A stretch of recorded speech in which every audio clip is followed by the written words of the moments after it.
Today, we are going to hear from a former foster youth that happens to be a friend of mine. Join us today on Fostering the Future. Welcome to the Fostering the Future podcast, a show about all things child welfare, dependency, adoption, and foster care. Here are your hosts, veterans in the world of child welfare, Jack and Kat.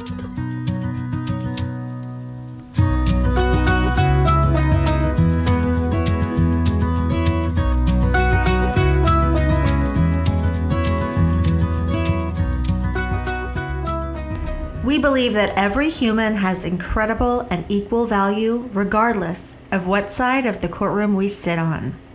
We hope that everyone feels welcome and accepted here on Fostering the Future.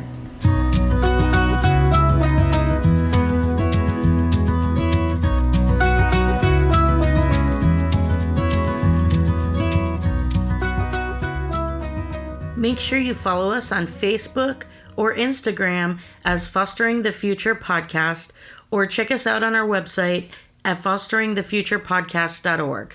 This is Nichole, and I am here with Jack, and I brought a friend with me today. Joining us is Papo. He is a former foster youth that had a little bit of a different pathway and story, and ultimately ended up working in a group home with teens. Welcome, Papo. Thank you for joining us today. Thank you for having me. I'm so glad you're here. Thanks for doing this. I have a very important question to ask you.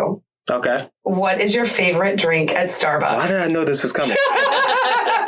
I will say I don't visit Starbucks often, but there was a drink. I forgot what it was called, but it had s'mores in it. So it was like a s'mores, like maybe like a s'mores frappuccino? I think it had to be, yeah. Okay. I wonder if it's like an off-menu item or something. Well, they have all the off-menu items, but then they also have like not just the seasonal, but the seasonal that's like comes and goes, you know? They had this one drink one time, and when I ordered it, they were like, "Are you sure you want that?" And I was like, "Yeah, like, dude, that sounds like awesome." They were like, "I don't think you want it." And I got it, and I was like, I kind of like it, but I feel like maybe I shouldn't because they told me that I shouldn't. But it kind of tasted like a Christmas tree. Like a Christmas tree? Yeah. They're like the way a Christmas tree smells? Yeah, like pine. I mean, I see why they warned you away from it. Well, I didn't hate it. Oddly enough, the following Christmas came and it wasn't on the menu. So, Papo, what can you tell us about your story and how you entered foster care and kind of what happened subsequently? How it even all started was certain argument between my dad and my stepmom caused us all to split up. He had, and from what I've heard, he had a choice between his children or his wife. He chose his wife.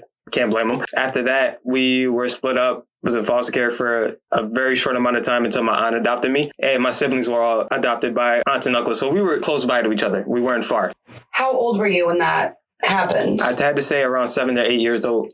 And how many siblings do you have? I have, the ones that got split up with me were 2. So 2 little sisters that were split up. I have another younger sister who lives with her biological father. And then I have an older brother who currently lives with a foster mom right now. And he has autism and a couple of different mental disabilities. But his foster mom really treats him well. So kudos to her. Was he adopted there or is he still in foster care? No, he's adopted. So you were in foster care for a short amount of time and then you went to a biological aunt. Was this your dad's sister or your mom's sister? My dad's sister. Your other siblings went to your dad's other siblings? Yep. And they all live really close to each other. Like I could walk 2 blocks up the street and I can get to my one. Oh, that's nice. Yeah. So, So it's kind of like you guys were kept together even though you were in different homes. Yeah. When you were removed, I mean, do you remember the day you were removed? I don't remember. I remember my dad crying a lot. And one thing that my dad always liked to mimic me about when I was younger and I cried was that men don't cry. What are you doing? So I remember being a child and I hit him with the same thing. Dad, you're a man. Why are you crying? Oh, wow. But I didn't understand it when I was a child. Now that I'm growing up, I understood like he was really losing us and he was heartbroken about it. I remember specifically that one day they were so depressed about losing us that they wanted to just end their own lives. And I remember specifically on my 13th birthday, them telling me that. And oh, wow. Oh, my God. I never understood the seriousness of suicide or anything like that. So when he told me, I was just like, what what the heck? Like, what am I supposed to do with that information? Right. So, but when I told my aunt about it, my aunt had a conversation with my dad, and I guess they got it all sorted out because, they stayed living. They were trying to fight to get us back. Definitely wasn't going to happen. But to know that they were around at least made the difference for me. Were they always around, or was there a time where you were separated and didn't have communication with your dad? No, they were around. At first we had to do visits at a place called, I think it was Athena. Like a visitation center? Yeah, it was a visitation center. Where they were supervising the visits? Yeah. And this was between my biological dad and my biological mom. And then they started letting my mom take me out. So we used to go to the mall, downtown Philly. It was called the Gallery at the time. We used to go to the gallery, walk around. She would buy me things here and there. It was a nice experience. It was good times.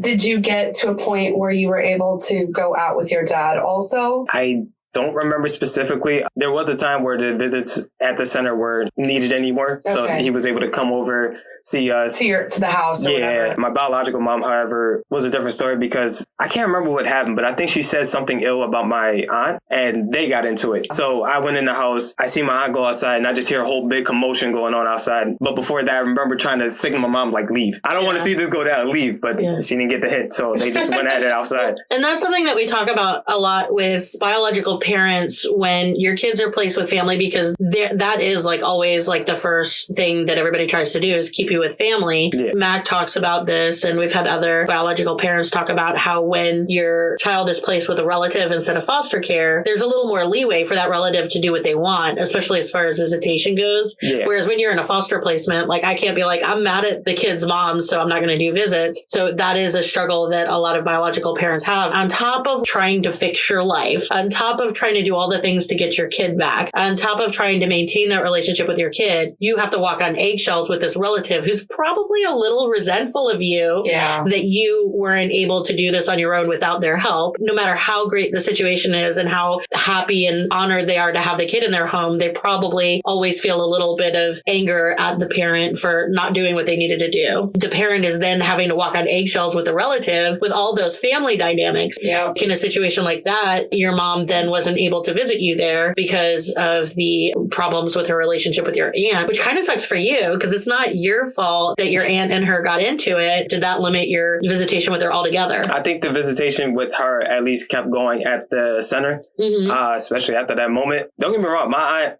is definitely an amazing person. Yeah. She's awesome. She done a lot for me over the years. I love her to death. But that moment was really awkward for me because I didn't know what to do. I didn't know if I had to pick a side. It probably goes back to the family dynamics. Yeah. Something was building, whatever was happening, something that you weren't seeing happen. Yeah. So that might have been like the straw that broke the camel's back. Right. Kind of like thing, right? There could have been all kinds of other stuff going on phone calls or something else. I just wish I didn't have to see it at that point because that really put a strain. I'm just confused, like, what is going on? Like, if it was your foster parent, you'd be like, well, obviously I'm just going to side with my mom. Yeah. But this is also your relative who's taking care of you. And you're like, you've done so much for me and you've been a mom figure to me. It was difficult. But your mom's your mom. Exactly. So shout out to my aunt. She had to go through a lot with me because I didn't want to open up. I didn't want to give her nothing. I stayed in my room. I played video games. I barely came out from outside my room. If she needed help, she would call on me. I help her, but I didn't want to open up. It wasn't until I think I was like, I want to say 13, 14 that I actually started coming out of my shell and actually being around them. And wait, and how old were you when you moved in there? I moved in there when I was 8. That's a lot of 5 years.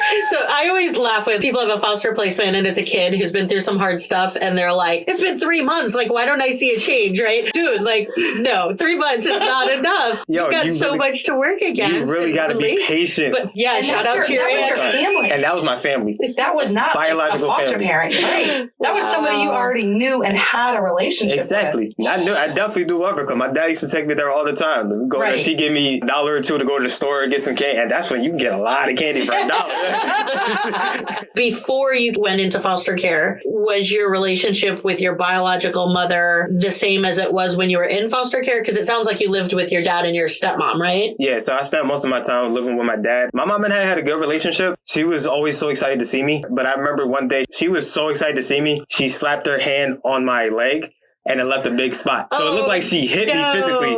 But really, she was just so excited she couldn't contain it. And it just boom, I got a red mark. That is not good. So that made it worse. Yeah, that definitely made it worse. But me and my mom had a good relationship in terms of now she's trying and I'm trying to give what I can, but I'm not at that same level where it's just like, oh, I want to give you my all, but it's just really difficult to, because there was a time where at 13 years old, I never heard from her again. And then years later, she came back trying to reconcile and, have a relationship with me. And I'm just like, should I not? Like, I'm trying, but it's just, I'm not fully there yet to really give her that. How many years was she gone for? She was going for like 13 up until probably till I was like 19, 20. So those are like all your teen years. Yeah. Yeah. Do you think your biological mom exiting at that time played a role in why you started to open up with your aunt? It definitely did. I remember, and I think this was the breaking moment for me, because I remember people were always asking me, how's your mom doing? Have you heard from your mom? How's your mom? It was a buildup for so long. So the last person that asked me the question was at a cousin's house. And when we got home, I went downstairs and my aunt's like, yo, what's wrong? And I broke down because everybody's asking me about my mom. I haven't heard from her in years. I broke down. I started crying and bawling my eyes out. And I'm just like, why didn't she want me? Like, what did I do? Was I that bad of a son? And my aunt just looks at me like, you're not a bad son. When kids are in care, a lot of times there's mental health issues. So was that a struggle for your mom? None that I'm aware of, but probably so. Okay. Probably so. Well, and the other thing to consider is at a certain time, even now, it's almost taboo to talk about, especially in certain cultures. You don't go to a therapist and you don't talk about your feelings. You don't have disorders. And if somebody tells you have a disorder, you don't agree with it. You certainly don't take medicine for your disorders. I know the Italian culture is you don't cry, you tough it out. Hispanic culture is the same way. Yeah, I think there's a lot of cultures that are like that. To admit that there's something wrong with you is like a weakness. Instead of saying, this is something that I recognize in myself and I'm going to fix it, we say, that's not wrong. We're just going to tough through it. Yeah. And then that probably affects your relationships and the way that you parent. Definitely. I always think when we ask people, do you think this happened because of mental health history in your family? And they're like, no, nobody had that. And then when you hear some of the stories of things that happen, because moms love their kids. And no matter what happened to you, your mom loves you. She's doing what she can with whatever she, Agreed. Whatever she has in her. And moms don't walk away for 8 years because of anything other than they're not able. I'm a mom. Like, I can't go a day without my kids. I freak out, right? Yeah. It's like the only thing that really could explain that is something that's really outside your control, which could be defined as a lot of things. But one of those is very often mental health. Like, if she had cancer, you would probably know about it. If it was a substance issue or a mental health issue, you probably wouldn't know all the details, right? Because people are embarrassed about it and they don't want to share it. But then that's why things go on for so long untreated, Yeah. I don't know if you guys watch, but there's a show. I thought that they did a really good job kind of addressing exactly what you just talked about with Rome. One of the characters was having struggles with depression. He's an African American. There was a couple of episodes really where he talks about, we don't talk about this with our families. Black men don't talk about it. It's considered a weakness in our culture. They have an episode where they show him talking to his mom and his dad is like, there's nothing wrong with you, right. Kind of blowing it off. I thought they did a really good job of addressing just what you were talking about. I totally forgot about that. The period of time that you were in foster care, were you at your aunt's the whole time, or were you ever in a foster home? I think I spent some time in one, but it wasn't very long. I was in my aunt's house for as long as I can remember. Did you ever go to court, or was it just something that happened behind the scenes? I do remember very briefly going to court, but I can't remember too much of it. How old were you when you were adopted formally by your aunt? 8 years old I had to be. Okay. Wait, that was quick. Yeah, that was quick. That's like less than a year. Yeah. Did your name change or anything? No, same name. And were there other kids in the house that were also your siblings? No, they were her children. So she had biological kids. Were you the only adopted child in her house? Yes. Before me, my brother did live with her for a little bit from what I've heard. I guess it didn't work out. This is the brother that's on the spectrum? Yes. Okay, gotcha. Yep. And how old is that brother? That brother's 2 years older than me, so I'm 26. He's 28. How many kids did she have total, including you? So in the house, including me, was 4. Did you have a relationship with them like you did with your siblings? I did have a relationship with them like I did with my siblings. Probably even better. They treated me like if I was their actual sibling. I haven't heard from them in a long time, so. Do you not have a close relationship with your aunt now? No, not anymore. That faded away after a certain individual decided to get personal with me over 2 things that I do not like being brought up to me. And one was my real mom, and also I am a father, do have a daughter. He brought up my daughter. That was 2 things I didn't like. I did not want to be around him after that. We tried to reconcile. I hoped for a change. He will not change. At least that's what I believe now. I refuse to be around them. So I will not go back to them, nor will I pick up a phone and call them. So it wasn't with your aunt, it was with someone? It was with someone else that happens to be in the family, which is my brother-in-law. So it's her son-in-law. Yep. Your sister's very close with your mom. Yeah. He's always going to be around. So for me, as long as he's around, I will not be around. That's the decision I decided to make. I don't regret it. I do miss them, but I do not regret my decision. I can't be around. You have to make like healthy boundaries for yourself so that you're okay. Yeah. That's probably such a hard thing for both you and your aunt, especially when it's not her. It's a complication to your relationship with her. Yeah. But you still love her and obviously have a great deal of respect for her. Yes. That breaks my heart for both of you. And like I said, my aunt's an amazing person. She'll give you the clothes off her back, look out for you whenever you need it. If you were to ask her to do something, she'll do it in a heartbeat. She will not hesitate. It's just unfortunate that one person for me was the breaking point. That I was just like, I can't do this. I can't be around you guys if he's going to be here. And that's not something I told her. I did tell her the first time I left and stopped talking to them was because of him. And she was pissed about it. She was upset. Upset at him, right? Upset at him. But the second, like I said, we tried reconciling. Me and him had never had that conversation that to say, hey, look, what you did, I did not like. Instead, we had a conversation of him being drunk, saying, I just wanted the best for you. You know, I just wanted to look out for you. All right. So his tough love for me is belittling me. I feel like now he looks down on me. That's something I don't like because I wouldn't do that to the person that's quote unquote below me, which I use loosely because nobody's below me. I am not above anybody. Nobody's below me. We're all human at the end of the day. That was his version of tough love. And I didn't like it. And I spent years through it. And, you know, I tried to understand where he's coming from. And I was like, you know what? He's right. Because he did have some truths in that I found. Like, I like to keep an open mind and look for things. But the way he went about it, I got tired of. And I also got tired of the fact that it would always happen when he's been drinking. I cannot respect that. So, well, you're not going to get your best life advice from someone who's under the influence of anything. Yeah. So, and for him to like be doing that to you as a condescending situation is kind of unbelievable. And don't get me wrong, I had my faults. I had done a lot of dumb mistakes. I will own up to. Yeah, right. Right. I will own up to myself and be a man about it. And I'm not perfect, and I know that for sure. I'm okay with that. But I dealt with him for too long. I can't deal with him anymore. So he was somebody that you were close with. I looked up to him, actually. Correct. When he first came around, he was the nicest person ever. He would play video games with me. I believe he's mid-30s, close to his 40s. I looked up to him because he's been through a lot of his life, which I can understand. We had a lot of deep conversations. Things I wouldn't tell other people, I told him. Just for all this to happen was just like, it was a slap to the face. I really opened up to you. And there were a lot of situations that people would talk to me about and kind of look at him shamefully because he would drink a lot. He would make some crazy harsh decisions. Through all that, I believed in him because he was the older brother I really wanted and I looked up to. I remember me and my aunt had a disagreement about if he would, one day stop drinking. I was like, yeah, I believe he will. Mm-hmm. I believe he'll change. When I needed that unconditional belief and didn't get it. Is there a way for you to have a relationship with her without anybody else? Maybe just not in person? They're always going to be around. Well, he's always going to be around, so I can't. Do they all live together? No, they don't. But they're always at each other's houses and whatnot, so I can't do it. It doesn't seem fair. But I also want to say I have so much respect for you because you set a boundary for yourself and for what's healthy for you, and you've stuck to it. Even though it's incredibly hard and it's not fair. And there's plenty in your life that hasn't necessarily been fair. Yeah. I really respect you for standing up for yourself and believing in yourself enough and love for yourself to keep yourself safe. Yeah, because like when we talk to people, a lot of the problems they have are because they don't put boundaries with people that they need to, and then they get sucked into things that they shouldn't be, and it creates more mental health problems. So the fact that you've been able to do that is very commendable. It just breaks my heart because like you were removed from your parents and this was the family that you were given. And then this guy comes in and now you're not able to have that relationship. So it makes me mad. It's not fair. You were saying you're working on your relationship with your biological mom now. Yeah. And what is your relationship with your biological dad? We're good. Yeah.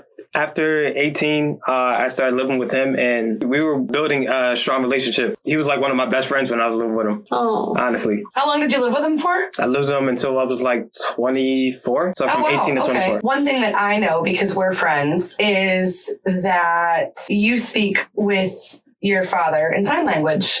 Yeah. And I think that is so cool. Was it your first language? Was ASL your first language? I don't know if it was ASL or English, but it had to be either one of the two. It was like kind of simultaneous. Yeah, but I had brief memories of my dad sitting me on the table and just teaching me sign language. That's so cool. Wow. Yeah. I definitely wanted to bring that up because it like adds another layer to everything that kind of happened. And that's like a pretty big dynamic. Have you seen the movie on Apple called Coda? No. Obviously, I'm not Coda, so I can't speak from that experience, but one of our other hosts is, and like she's been my very good friend for a very long time. Just knowing her history a little bit, when I saw the movie, it explained a lot. One of the things that was like the most pronounced thing is how when you are hearing and your parents are not, there's a lot of responsibility put on you.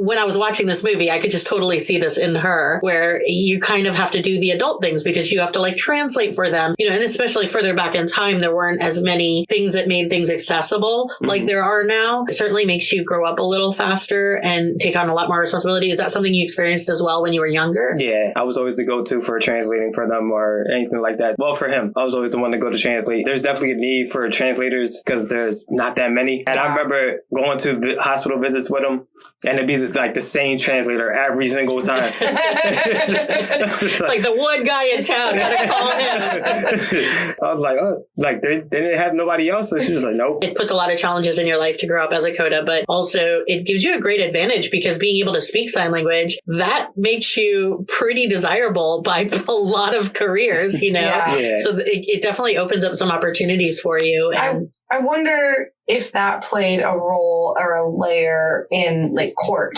And also think about how people looking at them, they're a lot more dramatic in their faces and their hand motions and their body movements. Yeah. And sometimes they seem mad when they're not mad just because they're trying to make a point. Yeah. And that can't help when you're in court trying to explain why you're a safe parent for a kid. Right. If people are getting the wrong impression because of that. Yeah. So especially thinking back in time, like that could have been a factor. Yeah. I also just think about like this happened to you in another state, but in our state, it's pretty standard that you have to take parenting classes and you have to be, if addiction is a problem or drugs, alcohol, you know, you have to go get screened. I just wonder, it had to have been harder to do all of those things, the parenting classes and stuff like that, because they're not offered as readily. Do you hire a translator? Does the court give you one? Do they make your kid do it? Like, I don't know, you know? Yeah. Like, some of the parents that we've talked to, and specifically a couple in particular, have mentioned how when they started, they were very scared and angry, but also still using drugs at the time. So they didn't have patience. They didn't have proper expectations. Like they would just call people and yell and be like, "What? Give me my kids back! Like what's going on?" Right. And that set a horrible first impression for all of the different partners. I've never seen parents treated as poorly as these people, even though they're completely different people now. So I'm just thinking, if they had such an uphill battle because everybody felt like, oh, you know, look at her attitude, like we don't want to work with her. Right. And then if somebody comes in and they think they're a little more aggressive because people who are not hearing are more expressive. Definitely more expressive. Like how they're part of the way they communicate. Exactly. Yeah. It's not just the signs. Your tone is expression. Exactly. And like physical expression. I'd be very curious to hear like the difference of trying to go through a dependency program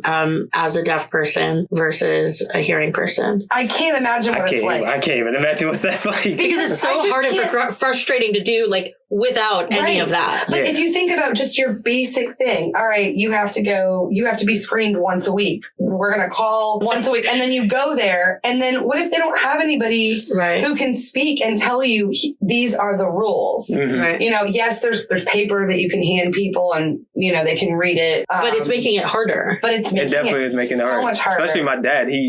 His eyes are getting worse. So just to put a piece of paper in front of him, mind you have to write big. Yeah. For him to really read it. So his eyesight is not even. And that's got to be frustrating for him. And then he's frustrated on top of it. He's interacting with people. Like, it's very frustrating for him. And I seen the look on his face and how he's expressing himself. And it's understandably frustrating. I wonder if there's a lower rate of reunification for parents who are deaf. I'm sure there's like all kinds of categories that lower the rate of reunification. Yeah. Was he born deaf or was there something that caused it? I think something caused it because from what I heard, I think at 5 is when it started. So something had to have caused it. I'm not sure what that is. So he spoke and heard, but he probably doesn't really remember. Not remember much, but some words do come out pretty nice. Hey, good morning. Like he'll do it. Like he'll be like, good morning. Hey, good morning, Pop. Like, okay. Some things he could actually say, but other things is just hard to. But if you think about the language of someone your at vocabulary 5, at 5, it's much more limited than as you get older. So he does verbalize the words he can. Yeah. He doesn't verbalize Does he read them. lips too? He's pretty good at it. I bet. I think that's got to be the coolest I think skill that's for so someone cool. who's deaf. I gotta say, my little sister Bridget, her father can read lips phenomenally. I remember he was driving one day, and he was driving me to her birthday party, and I said something without signing it just to test it, and he answered what I said, and I was just like, "You're driving it, yo." Wow. That's some mad skills. Right He's there. phenomenal at that. Like, my dad's good, but my little sister's dad, phenomenal. I mean, I think that is a skill we should all have. I know, right? I wish it was a skill I had. Are you completely proficient and fluent in ASL? Not gonna say fluent, but I'm pretty proficient at it. Yeah. Yeah, I lost a little bit of touch. So when you talk to your dad now, because you obviously live here and he lives there, do you guys like video chat and then sign? No, there's a service that he uses. There's a translator in the middle of both of us.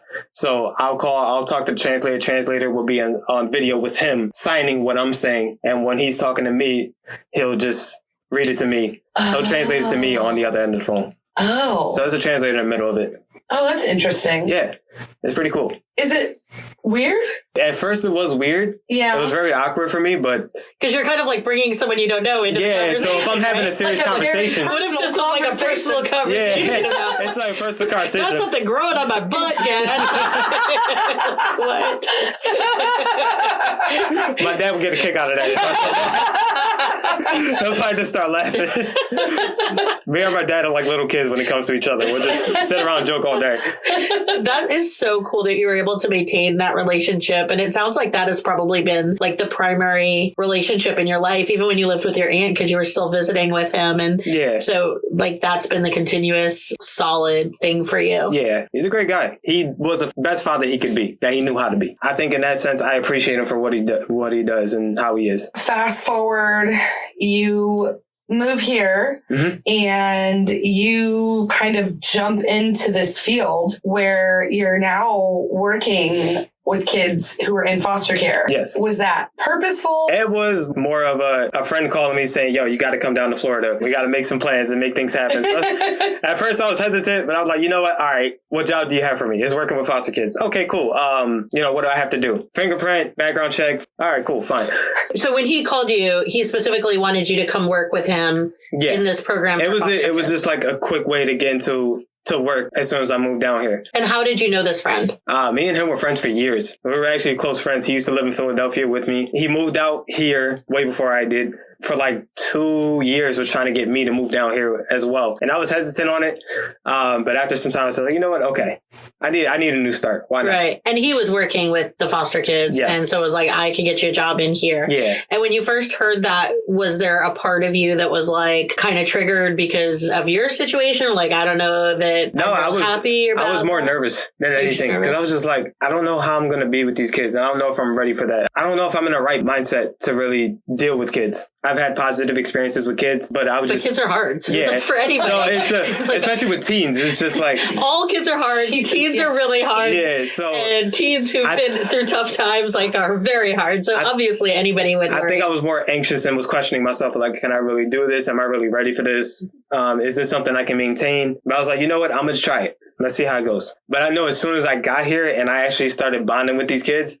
Yeah, it played a big part because I actually started feeling for them. Your experiences being removed as a child and going through that. I know when I talk to, especially the older kids, they're like, you don't get it. Like, you don't get it. You've never been removed. You've never lived in a group. Like, you don't get it. I was waiting for that day. It's like, you don't understand. It's like, I don't understand. All the feelings you're feeling right now, I have felt. I have been in that situation. I have been taken away and put into a home that I didn't ask to be into. Yeah. And don't get me wrong, that home was amazing, but it was taken away from my family. So you feeling like you're not a great person or not a great son or they didn't want you, no, that's just their mistake. You know what I mean? Yeah. And we bonded over that. And he actually started looking up to me as more of an older brother in a way. That moment scared me because I looked up to somebody like an older brother. And me and him are no longer on speaking terms. Now this kid looks up to me like an older brother, and I don't want to do the same thing I was done to with him. So you immediately paralleled that trauma. I immediately paralleled that trauma with that situation. But not the working with kids. Yeah. Wow. So it's kind of crazy to hear you say that you were anxious to work with them, because from my personal experience, I mean, that's how we became friends. Mm-hmm. You gave me so much insight and you took the initiative to do it. Mm-hmm. You called me and were like, hey, after a particularly terrible situation, are you okay? One, and two, like, it's not your fault. Like, it was immediately jumping in and like being supportive, like, hey, it's not you. And then kind of going into it. And I remember thinking, like, I was still reeling from the emotions. How does he know this? Like, who is this guy? Like, what is happening? Oh. And then I finally was just like, it seems like he knows what he's talking about. Know how it is for the child. Well, for the kid, because went through that. Know how it is for the parent, because I know what I put my aunt through. So I had both sides, and I was just like, okay, I could tell her this, and let me talk to him and tell him this. He played a nice intermediary. Certainly helpful. Definitely like got me through crappy, hard stuff. It was very helpful. It still is very helpful for me to like have somebody to like bounce things off of and be like, yo, he said this. How can any of us understand if we haven't been through it? As a foster parent, there are things that I understand that people who've never worked with kids with trauma will never understand. And I can't explain it to them. To take these kids who've been through what they've been through, and the one person in the world who wasn't supposed to let them down, and then you expect them to act like every other kid who's been spoiled in the world. You know what I mean? As an adult, no matter how many experiences I can have, I can never understand what it's like to have been him. But I have a better understanding of someone who's never met kids like him. They like to tell you that you don't know. What do you say back? Like, I don't know. That's always what I say. I don't know. And I get it, but we have to fix it. Right. I guess the bottom line is that for you to be working in that field is like such a big blessing to anybody who interacts with you. From what I know about you, you're a pretty great dude. However, and from sitting here talking to you, obviously that is also true. Your experience lends so much. And the fact that you're able to be in a place in your life where you're able to work with kids like that and continue to like function and not be constantly triggered speaks a lot to you, and probably has something to do with all those boundaries that you're good at. Yeah. So. And the work that you put in to get you where you are. Yeah. Going back to that not understanding part, there isn't always going to be understanding, because we all don't go through the same things. Everybody has their own story. But I think it's more of the accepting that really plays a difference. Even though sometimes they're right, there's some things that these kids go through that I don't understand. It's just like, you're right. I don't get it. I don't understand. But I do accept that you went through it, and this is how you are now, and this is how this makes you feel. I accept that. I think that plays a long way, because if we can't understand each other, we can at least accept each other. I like that. I just wonder if saying, I accept what you're saying, if they're going to understand how to move forward. Like, how does a child, a teenager who's still emotionally dysregulated, how can they hear and understand, hey, I accept what you experienced, and I'm so sorry it happened. I didn't go through it, but I hear you, but now what? It's up to them. That's the part I struggle with. So you heard me say it took me years for me to come out of my shell. It's a process, and sometimes it takes as long as it can take. It's on them.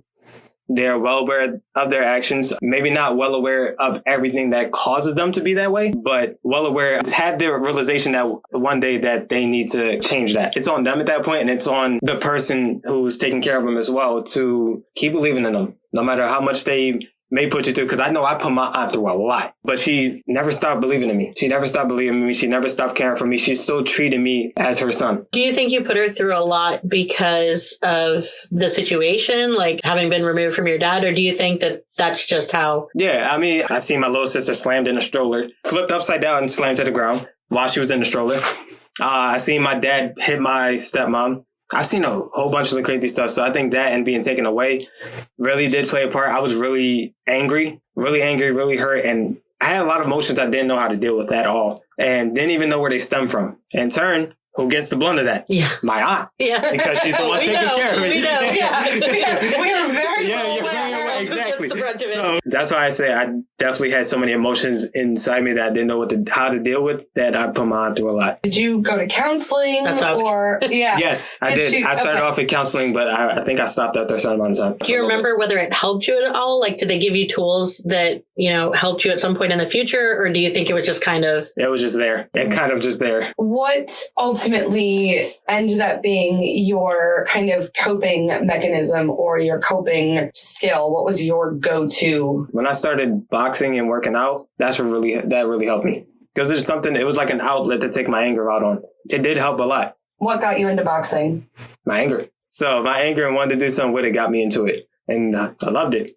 Okay, so you moved down to Florida. You start working. It's not a group home, but it was a home for foster kids, for teens. Yeah. Are you still doing that? No. How long did you do that for? I did that for, I want to say 6 to 8 months. What was the hardest part about doing that? I want to answer this truthfully. Well, I want to know the truthful answer. We can always cut it out. And then you It wasn't, I'm going to just say this. It wasn't the kids. Right. The kids didn't, there were difficult kids, of course, but it wasn't the kids that made it hard for me. What was the most rewarding thing about doing that? To see the look in these kids' eyes. That really made a difference to me. When he cried in front of me that day, that made a difference. I cried with him. I couldn't even hold it back.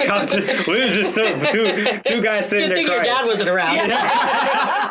We were both But just look sat at there. the difference that you've done in that cycle of, your dad's generation was men don't cry. Yeah. And you've been through what you've been through, and you're helping these teen boys cry and express their emotions in a way that's healthy, so that when they get older and they're a man, they're not telling their kids men don't cry. Yeah. They're helping their kids process their emotions. And think about the impact that you've had in that way by breaking that cycle that your dad gave you. Never even thought about that. Wow. That's really cool. Thank you for that. Yeah, that's really cool. But yeah, I think that really was rewarding. It was just the impact I had on those kids. I think you still have an impact on them. That part right there, being that older brother or that mentor really did scare the crap out of me. Not even gonna lie. You were a teen living with a relative and you worked with teens who were in the group home. What advice would you give to relatives who are about to take a teen relative as a placement, or foster parents who are considering taking a teen? Be patient. Please be patient, because these kids do have a lot of trauma. They've seen things that are way too early on that they didn't even get a chance to really be a kid. So please have patience. Try to have understanding. If you can't understand the situation, don't act like you have all the right answers. You don't. Yeah. No one does. There's no book on how to be a parent. For a biological kid or a kid in adoption, there is no book. We're not going to have all the answers. Just do your best. One day they'll recognize. They really will recognize one day. It might take a lot of time. That's where the patience comes in. I feel like it's usually after they go home to their parents and then they're like, oh, I really appreciated you. Like, cool things. But you need to have a lot of patience. Don't feel like you have to have every right answer. You're not going to have it. Just do the best you can. You're considering it for a reason. So whatever that reason is, keep that reason, constantly remember that reason as to why you did it in the first place. Everybody's not going to be a good fit. Certain teens not going to be for a certain parent. That's understandable. If you do commit to adopting, please have patience, and please remember you did it for a reason. So just try to keep that in mind. But it's definitely going to take a lot of time for that teen to open up and recognize that they have a better life now. Yeah, well, and even if the life is, quote, better, they might still be angry that it's not the life they necessarily wanted, you know? Yeah. Whether they have food and water and clothes and someone to, show up for their stuff, to them, if it's not like the mom that they had, like to them, it's not a better life. It's just a different life. Yeah. And, there's but it's better than being in a group home. Sure. It definitely is. That's it definitely kind of is. what gets thrown That's at why me. I say it takes a lot of time, because it can really take years. They'll recognize one day. Yeah. Whether that day is 10 years from now or 2 months from now, all depends on them. But it could take a lot of time. It's but like they'll recognize one day. One thing that keeps me going. Like one day.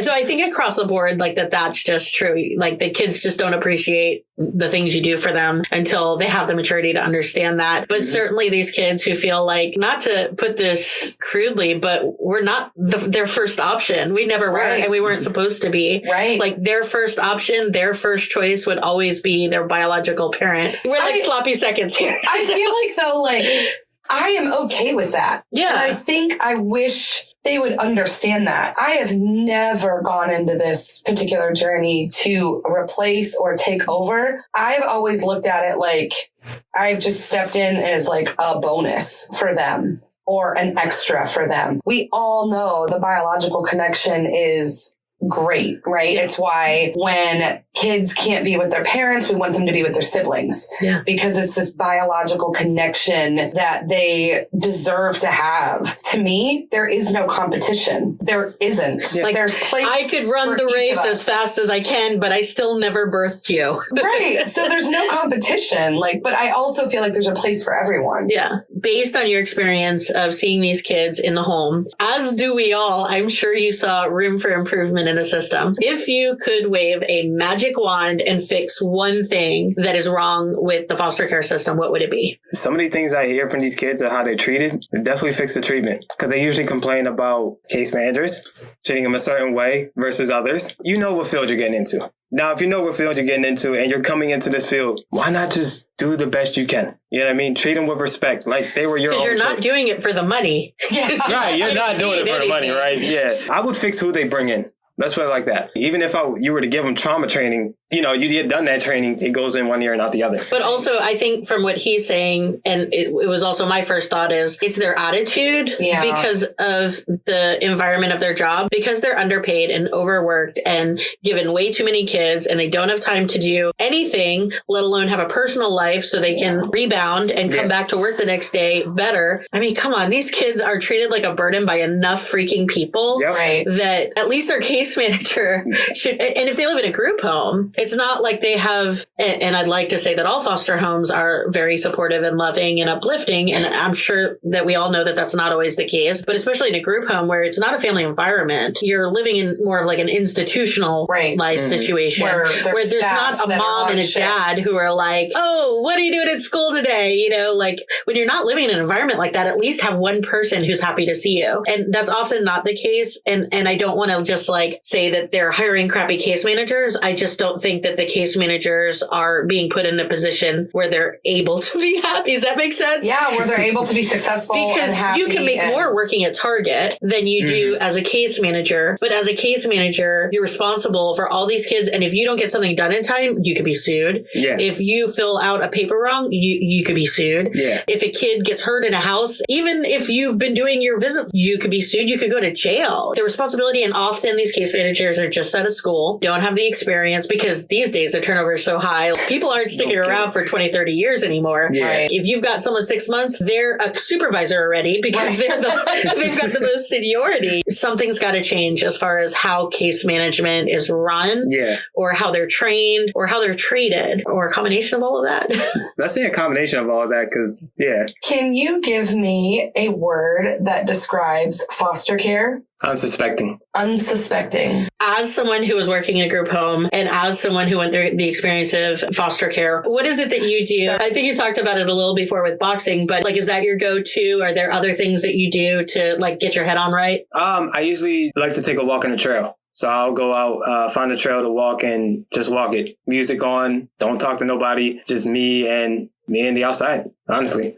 That's one of my favorite things to do with my kids is like throw them in the car and find a trail. I wish that there was no silence and I could listen to music, but instead I get to hear them arguing with each other and throwing sticks. But like one of the things that we love to do is everybody's always in competition for the best walking stick. So the boys will like break down a tree. One time, one of my kids pretty much uprooted a tree and called it a walking stick. And I'm like, that's not a walking stick. That's a tree, dude. I'm not gonna lie. I'm like the biggest kid sometimes because shout out to my ex for this, but she's the one who took me out on like hikes and trails and stuff. And I would just grab a big stick and just walk with it. And I remember one time she got hurt while walking with the child. I think she twisted her ankle a little bit.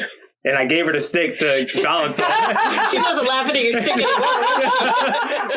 Now you see why I grabbed it, right? It was a good idea, right? She was an awesome person. She was hilarious. She dealt with me being a kid and everything. That's a great self-care. I mean, it's definitely healthier than a lot of the ones that, like, I mean, Starbucks and spending too much money at Target probably isn't the best bet. I like to run, but that's really hard. Especially when you are a single mom of a bunch of kids who can't necessarily run with you. Right. Bike rides is what I've switched to because I can stick the That's a good idea. Trailer. Yeah.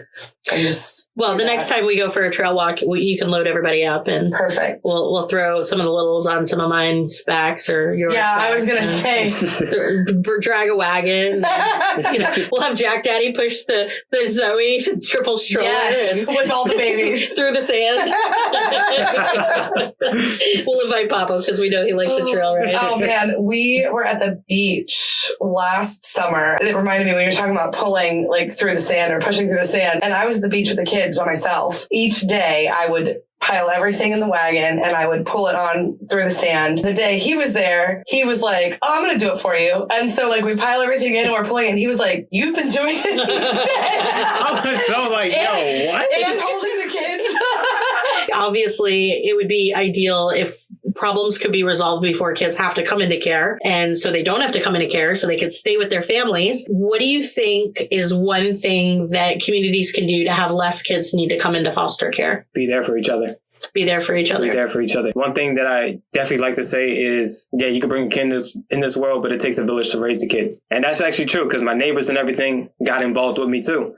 And it wasn't just my aunt letting me know things and, giving me consequences for some of my actions, but it was also my neighbors. They would let me know right from wrong. Yeah. Tell me what's up, be there for me if I needed it. So it definitely takes a village to raise a kid. I wish that there was more of that community in more communities because around here, especially obviously where I live, you'd have to hike to find another house. Even when we lived in the smaller communities, there wasn't so much of that community aspect. I definitely feel lucky, with my neighbors and stuff. And I don't want to say this for the whole community, but my street, everybody, the other moms are always like, hey, if you want to send your kids out and play, we're out here, we'll watch them. Don't worry about it. Yeah. So it is nice. When my mom tells stories from growing up, she grew up in New York City. Everybody knew everybody. Everybody's family was right there. Yeah. If you were going to do something wrong, it doesn't matter if it's your neighbor or your relative or your parent, they're all going to yell at you, and your parent finds out right.